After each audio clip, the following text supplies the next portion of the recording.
بسم اللہ الرحمن الرحیم۔ السلام علیکم۔ ویلکم ٹو آڈیو بکس ان درس نظامی۔ کتاب کا نام ہے زاد الطالبین، شرح کا نام ہے روضۃ الطالبین۔ حدیث نمبر 13۔ وعن عمر بن ابی سلمۃ قال كنت غلاما فی حجر رسول اللہ صلی اللہ علیہ وسلم وكانت یدی تطیش فی الصحفۃ فقال لی رسول اللہ صلی اللہ علیہ وسلم سم اللہ وکل بیمینک وکل مما یلیک۔ حضرت عمر ابن ابی سلمہ رضی اللہ تعالیٰ عنہ فرماتے ہیں کہ میں بچہ تھا اور رسول اللہ صلی اللہ علیہ وسلم کی پرورش میں تھا اور میرا ہاتھ رکابی میں گھوم رہا تھا، تو رسول اللہ صلی اللہ علیہ وسلم نے مجھ سے ارشاد فرمایا کہ بسم اللہ پڑھو اور دائیں ہاتھ سے کھاؤ اور اس جانب سے کھاؤ جو تمہارے نزدیک ہے۔ لغات: غلامن نوجوان، غلام مزدور، جمع غلمان اور غلمہ آتی ہے۔ ہجر الحجر اور الحجر گود، عقل گھوڑی اور الحجر پتھر۔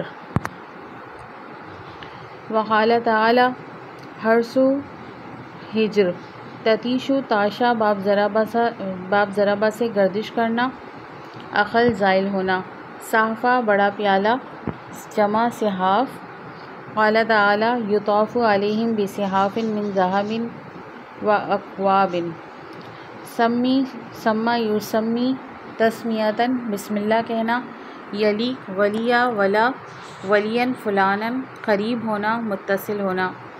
راوی حدیث حضرت عمر ابن ابی سلمہ رضی اللہ تعالیٰ عنہ کے مختصر حالات۔ یہ حضرت ام المومنین حضرت ام سلمہ رضی اللہ تعالیٰ عنہا کے صاحبزادے ہیں۔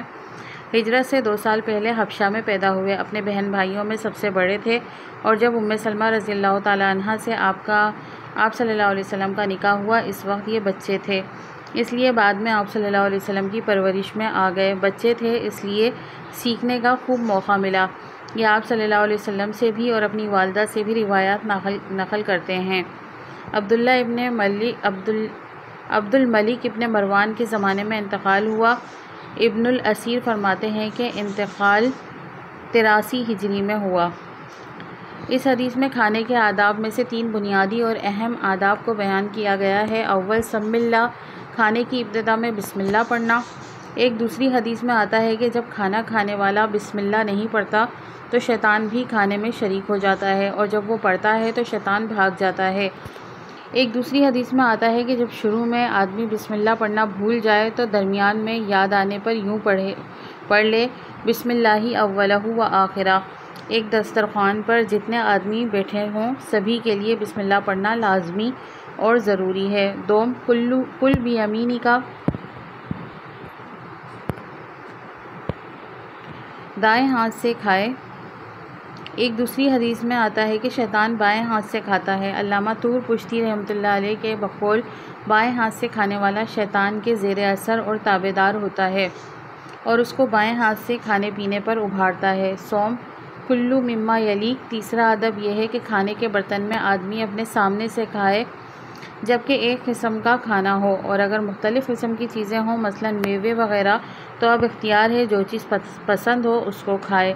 یہ حدیث مشکات میں کتاب الاطعمہ صفحہ نمبر 363 پر ہے۔ پوری حدیث بھی بعینہ انہی الفاظ اور انہی راوی کے ساتھ آئی ہے۔